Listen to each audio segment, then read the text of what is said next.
Hey YouTube, Lizzie B here. Today is actually the day of the memorial. I don't know if I'm posting this video up on the day of the memorial. I'm probably going to post it the next day because it's late, I'm tired, and my computer is acting so slow when it comes to videos. So I have to unload a bunch of stuff. It's a lot of work. So this may be Sunday, Easter.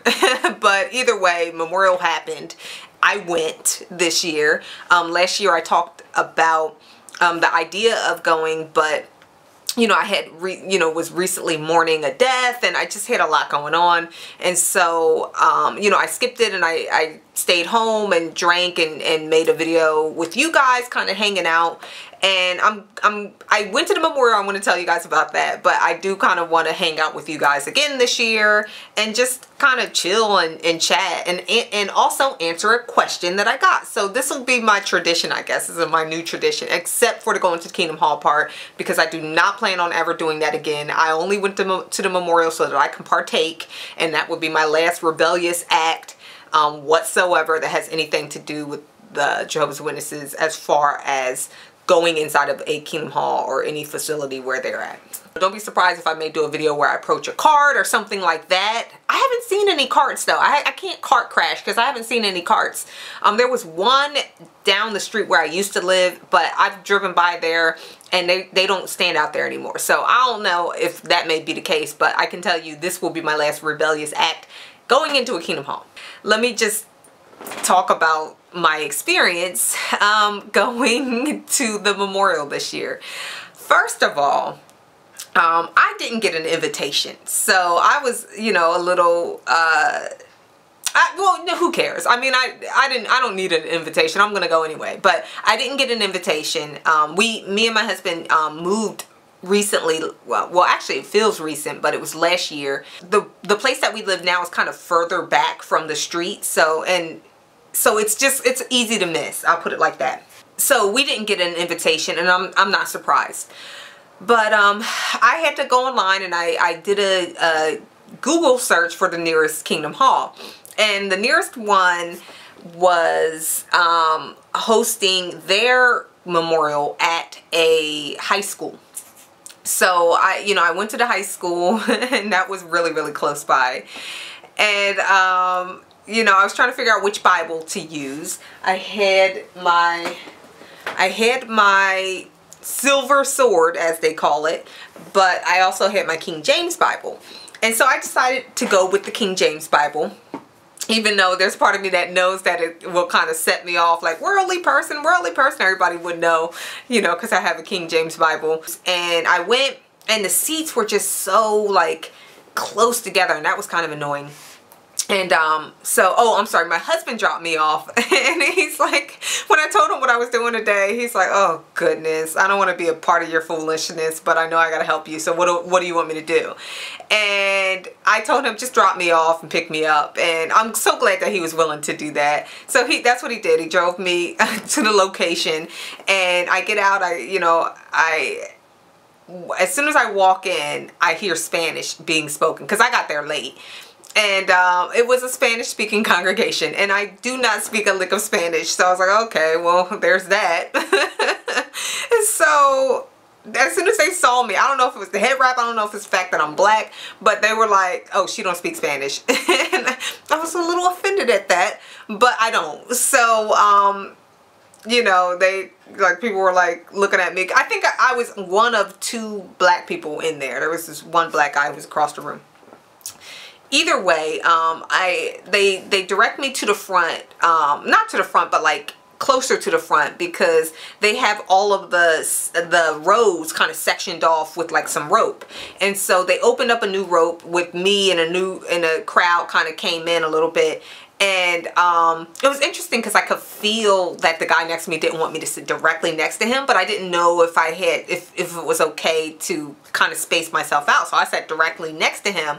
But as the meeting went on, I just started to get antsy. It felt tight. I was claustrophobic. And then on top of that, it went on forever. I do not remember the memorial being this long. For some reason in my mind, it was always like 20, 30 minutes. And I knew it wasn't 20, but I always felt like at least 30, 35 minutes. Like it always felt really, really short. But this time it felt like forever. And I was just like, I really must have been brainwashed to think that this was 30 minutes. Or, you know, I guess compared to everything else, every other meeting, it was quick because every other meeting just felt like it dragged on and on. But this was, it felt like it dragged on as well. Like I had told my husband to come back in half an hour. And I feel like I was there for a half an hour before they started even passing the wine and the bread around. So anyway, I'm sitting there, I'm waiting. And then after a while, I was just like, you know what? Let me go to the bathroom to break some of this time up. Hopefully when I get back, they're passing that wine around. So or the bread around. So I stand up and I'm wearing this, like, it's a form-fitting dress. I'll put it like that. I was going to say, but it was long, but it's not that long. It was actually right above my knee. It's long by the world standards, but for a Kingdom Hall, I'm sure it would probably be too short. I don't know. But, so I start to kind of ease my way out, and I put my butt in some kid's face. So I don't know, either I made his day or I didn't make his day, but either way, I'm scooching past, trying, like, it's so tight and they can barely kind of move, but people knew to move their feet, except this one girl who did not move her feet. I do not know what she was thinking, but I accidentally tore into her foot with my heel, and I had a stiletto-like heel. It was like a high heel. And oh my gosh, like, I hope she's still alive, because like the way my heel went into her toes, oh my goodness, just the thought, because I could feel it, like I could feel it, but there was no other place for me to shift my weight. So lady, if you're still alive and you're watching this video, I'm really sorry. I did not mean to do that. I would never ever do that on purpose. You should have moved your foot, but you know, again, I'm so sorry. I'm really sorry. But anyway, I moved on through them and got out finally, and then just made my way over to the bathroom, regrouped a little bit, thinking, you know, like checking my clock. And then also I went to check to make sure my husband wasn't sitting outside. So then I go back and I wait by the door because they're praying. So I wait by the door, and there's a brother that kind of, after the prayer finishes, a brother kind of comes up, and he just automatically goes into the English, because I'm sure he was like, she don't speak Spanish, or he just wanted to be sure, I don't know, whatever. But he's like, what are you looking for a seat?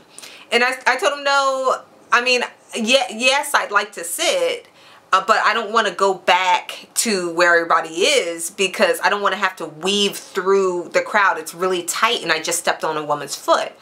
And he's like, okay, and he kind of looks around, and then he takes one of the ropes off of the seats in the back. So he takes the rope off, and I'm hoping he would do that anyway, and I'm glad that he did.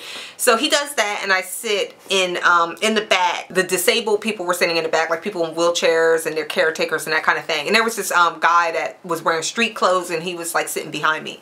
And so I set up my camera on my lap or whatever, and you know, they said the quick prayer, and then they passed the bread around.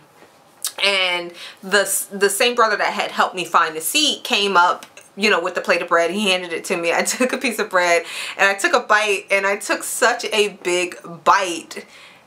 I didn't know what to do. Like, I guess I didn't think that far ahead, but I took this big bite, and I put the cracker back on the plate, and I handed it to the guy, and the guy looked like the brother that handed me the plate looked at me like, of course you did that. Like, and I had this cracker still stuck in my mouth because I took such a big bite that it was still in my mouth, so I had to take it out of my mouth and then break it into pieces. And so I'm eating all this cracker, all these crumbs are falling over my dress,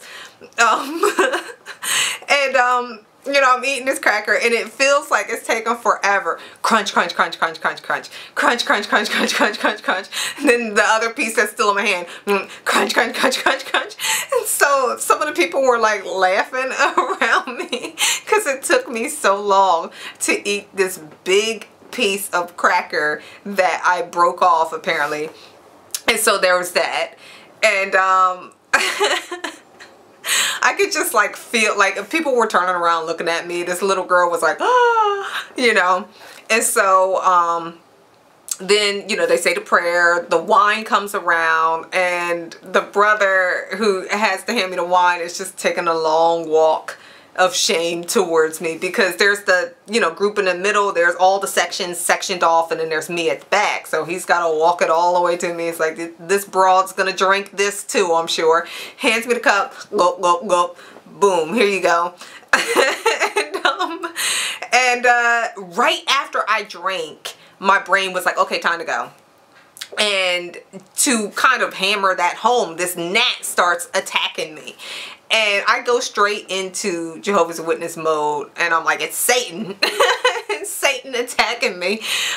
Joke. That was a joke. Either way, a gnat was like really attacking my face. And I kind of attributed it to the wine. Maybe it smelled the wine on me. I don't know. Whatever the case was, the gnat was attacking me. I was getting annoyed. I'm like swatting it away. And then I was worried because it was like 45 minutes had passed already, and I'm like, you know, my husband is probably out there, poor thing, let me get up and go. So, you know, it took me a while to kind of get the momentum, because even though they're speaking Spanish, I don't hear a thing that's going on. I'm like, you know, it's kind of rude to leave in the middle of this thing. And you know, I at least wanted to leave when they were in the middle of the song, but it just dragged on, and I did not know when this thing would end. So after a while, I was just like, screw it, got up, and I made my way towards the little lobby area, vestibule, I guess. And so once I got out there, there was a kid, and he was standing by the door, and he's looking out the door, and when he sees me, he's like, oh, you know, and opens the door for me. And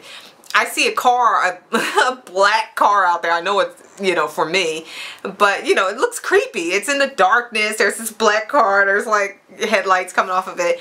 And the young man was like, is that for you? Is that your ride? And I was like, oh yeah, that's for me. And he's like, oh, okay. And so I walk toward the car, I get in, and you know, we drive off. And it was funny because it felt like a getaway vehicle. Like I felt like Carmen Sandiego or something.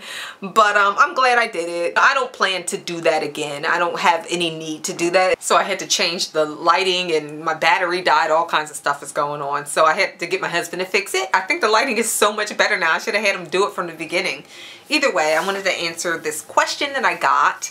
And so let's get to it. I got this question 2 days ago, but they had posted this question on my memorial video that I did last year. So I thought it would only be appropriate to answer that question on this video, this year's memorial video. So here's the question. Lizzie B, thanks so much for replying. I have replied to something that they wrote earlier. But tell me this, if one should leave the JWs, where do you go? I was raised in a church, and my mom and dad have been to both Baptist and Methodist churches, which were very uneducated and corrupt. They then converted to a holiness church in which I and my siblings were raised. They were not perfect, but acted much more loving than the JWs. But when it came to actually knowing and teaching the Bible, they were lost as a bat in the sun. I know as a Christian, I can't just work and do my own thing. But tell me, where do you go when you leave? The church is worse because I have researched them as well. Where do you go now? The person that asked this question is Marcus Long. So thank you, Marcus, for that question. I will do my best to answer. First off, if someone were to come up to you and say, where do I go? With no context, with no explanation, the first thing probably that you would ask them is, you know, what are you looking for? And I guess that's what I'm going to ask you in return of you asking this question. What are you looking for? You say, where do I go now? What are you looking for? Being that I don't know you, I have to use context clues. So I'll look through this paragraph. It sounds like you are looking for a religion or church that really relies on the Bible. In order for you to find a church who really heavily relies on the Bible, you're going to have to do some research. I personally do not feel that it's my place to tell you where to go. I may, you know, do a ton of research and put in the man hours for, you know, finding Marcus the best church to go to. But at the end of the day, you're going to be the one sitting in that seat. And it's going to be up to you to decide if their interpretation of the Bible meshes with what you deeply believe. So at the end of the day, what I'm trying to say is this. This is your journey. You have to drive. I cannot navigate you anywhere. You got to drive. You got to, you know, you got to do the research. You got to look it up, find the map, figure out where you want to go, why you want to go there, you know, who you are. And you got to make that trip yourself. That is your homework to do, not mine.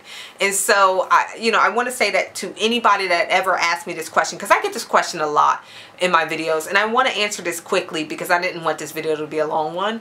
Just, you got to do the work. I'm doing work. I'm putting in the work for myself. I'm trying to figure out what my beliefs are. I'm going on my own spiritual journey. I'm reading every book I can get my hands on, science books, books about Buddhism, books about Islam, all kinds of books, so that I can do research and learn things that I did not get a chance to learn as a Jehovah's Witness. And I'm finding so many wonderful things that I didn't know before, and so many things that, you know, that I just find to be super fascinating about how the Bible was constructed, and how, you know, some books were included and some books weren't included, and what things actually are historically documented as correct, and some things that were actually wrong that was written in the Bible that didn't historically happen in the way that the Bible says. So I'm doing all of this research for myself, and it's work. But I'm willing to put that work in, and you should be willing to put that work in too, Marcus. So best of luck to you in your journey.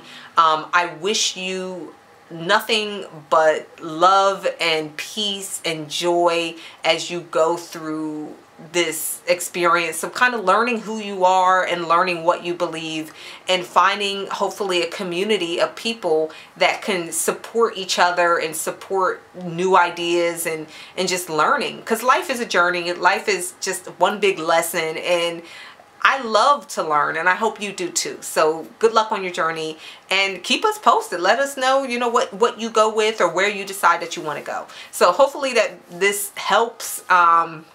In the meantime, you know, I will continue to warn people about the destructive cult that I escaped. I will say this, I can't tell you where to go because that's up to you, but I can tell you, please stay away from destructive cults. Please stay away from high control groups. So that's it. You know, don't join anything that's going to kill you physically or spiritually, or that supports pedophiles and does terrible things to people, like break up their families. Don't join that. You know, so that's it. You know, again, good luck on your journey. So thank you so much for watching. Don't forget to subscribe. Have a great day. Bye.